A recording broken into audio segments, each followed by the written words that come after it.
ये दीपन है, पाचन है, इसके अलावा अग्नि प्रदीपक है। इसलिए डाबर इंडिया जैसे हम लोग चावल, गेहूं, आटा, रोटी, भात जो भी का भोजन में सेवन करते हैं, उसके साथ यदि हम लोग प्रतिदिन पुदीन हरा टैबलेट, कैप्सूल या अर्क पुदीन हरा लिक्विड यदि सेवन करते हैं तो कोई उसका दुष्प्रभाव नहीं है, प्रतिदिन किया जा सकता है। सर, डाबर का पुदीन हरा जो है वो असली पुदीने के अर्क से बना है, तो इसलिए उसका कोई साइड इफेक्ट नहीं है। आयुर्वेदिक औषधि है और आयुर्वेदिक औषधियों की कभी कोई साइड इफेक्ट्स नहीं होते।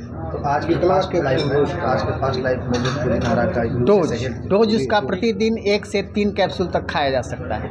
कब खाना है सर? सुबह में, दोपहर में, शाम में, नाश्ता के बाद। इसके अलावा लिक्विड यदि हमको लेना है तो 4 से 10 ड्रॉप तक हम सुबह, दोपहर, शाम ले सकते हैं। महिलाओं में कुछ फायदा को लेकर आप बात कर रहे थे। महिलाओं में हम फायदा के लिए इसलिए बोल रहे थे कि प्रसूता ज्वर माने बच्चा पैदा होने के बाद जिस लेडीज़ को बुखार का शिकायत होता है, शरीर में गर्मी रहता है, वोमिटिंग का टेंडेंसी रहता है, भूख की कमी रहता है और आयरन की कमी रहता है, उसकी क्षतिपूर्ति करता है।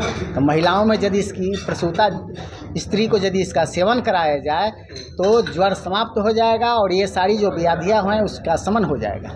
सर, आप कुछ पूछ रहे थे? मेरा क्वेश्चन ये था सर कि आज के फास्ट लाइफ में पुदीना का जो हेल्थ पे इफेक्ट है वो भी कैसे यूज करते हैं? आज के जो हम लोगों का जीवन शैली है वो व्यवस्थित नहीं है।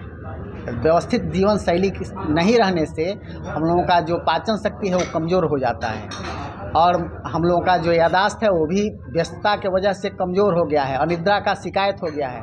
तो यदि हम लोग पुदीन हरा कैप्सूल का सेवन करते हैं तो अग्नि प्रदीपक है। अग्नि प्रदीपक के वजह से ये भूख को बढ़ाता है और एंजाइटी से ही हम लोगों को दूर रखता है, इसलिए प्रतिदिन इसका सेवन करना चाहिए। आपका फोकस सिर्फ डाइजेस्टिव पे है या फिर इसका और भी यूजेस है? बहुत सारे इसके यूज है। डाइजेस्टिव पर तो है ही, हम लोग क्या है, मेंटल टॉनिक है, एंटीऑक्सीडेंट है, एंटी इन्फ्लामेटरी है। इसलिए शरीर में यदि दर्द है, सर्दी है, खांसी है, मेंटली स्ट्रेस है, उस सब चीज़ में ये औषधि फायदा करता है। इसमें आपका पेट का तो है ही सर बेनिफिट, जैसे आपको गैस से रिलीफ मिलता है, स्टमक एक से रिलीफ मिलता है, डाइजेशन इम्प्रूव करता है आपकी, तो ओवरऑल और इसकी तासीर ठंडी होती है, तो ये गर्मी में भी आपको बहुत लाभदायक होता है। कोई भी व्याधि होता है तो पेट के गड़बड़ होने से ही होता है, तो सबसे पहले हम लोग पेट को इससे दुरुस्त करेंगे।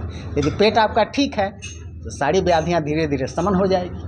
केमिकल फ्री फार्मिंग को लेकर अगला स्टेप होता है, जैसे पुदीना सर, अगर आप डाबर का एग्जांपल मैं दूं, जैसे हम अभी 13,000 से अधिक एकड़ ज़मीन में पूरे देश भर में हम हर्ब का कल्टीवेशन करते हैं और ये कम्प्लीटली केमिकल फ्री होता है, जहाँ पे हम लोकल फार्मर्स के साथ, क्योंकि सर हर हर्ब जो होता है उसका एक नेचुरल हैबिटेट होता है। जो पहाड़ों में उगता है हर्ब, जो मेडिसिनल हर्ब होता है, वो उसको आप किसी कोस्टल एरिया में, रेगिस्तान में नहीं उगा सकते। जो हिमाचल के पहाड़ों में उगता है, हिमाचल के पहाड़ों में ही उगेगा। तो इसलिए हमने 13,000 से अधिक एकड़ में 12,000 फार्मर्स के साथ हम पूरे देश भर में काम कर रहे हैं, जहाँ पे हम ये लोकली वहाँ पे उनके जो मेडिसिनल हर्ब्स हैं उनको उगाते हैं और उनसे हम फिर वो बाई बैक लेते हैं। तो हमारा जो होता है आइडिया ये है कि it should be chemical free, pesticide free, इसीलिए हम उस पर हम फार्मर्स के साथ काम करते हैं। बिहार वालों के लिए अगला फ्यूचर स्टेप क्या रहेगा? सर, बिहार हमारा एक बहुत मेजर सोर्सिंग एरिया है। यहाँ से लीची तो हम प्रोक्योर करते ही हैं। अभी हमारा एक बी कीपिंग का भी प्रोग्राम चल रहा है बिहार में, जिसमें जीविका, आप जानते हैं, जो सरकारी